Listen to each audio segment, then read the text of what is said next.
Good morning. चलतु आज breakfast आरंभ करवा।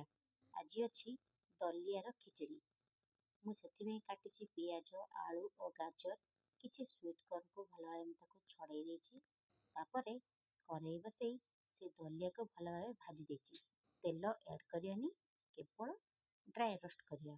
ताको भल भाव भाजवा पर आम ठंडा भाव छाड़दे। लाल है जाए आम दलिया को भाजवा। एठी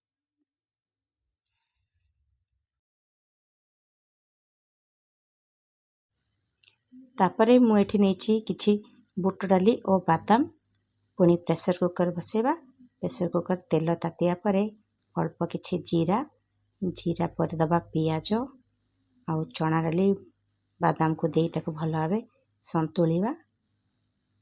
तापर कटा होता परिबा ऐड करवा। आपण मैंने अन्य परिबा मध्ये ऐड कर परिबे जेमिति कि ग्रीन मटर ब्रोकोली फूलकोबी इत्यादि।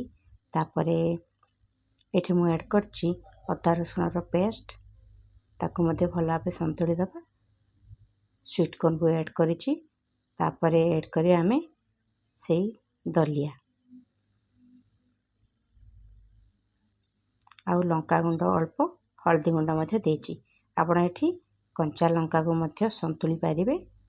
जेहेतु झियो पई बनाउछि सब रेसिपी रे मु लंका को एवॉइड करे।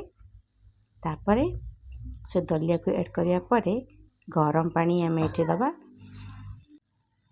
तापर प्रेसर कुकर बंद करी अपेक्षा करिया 2टा हुइसेल पई।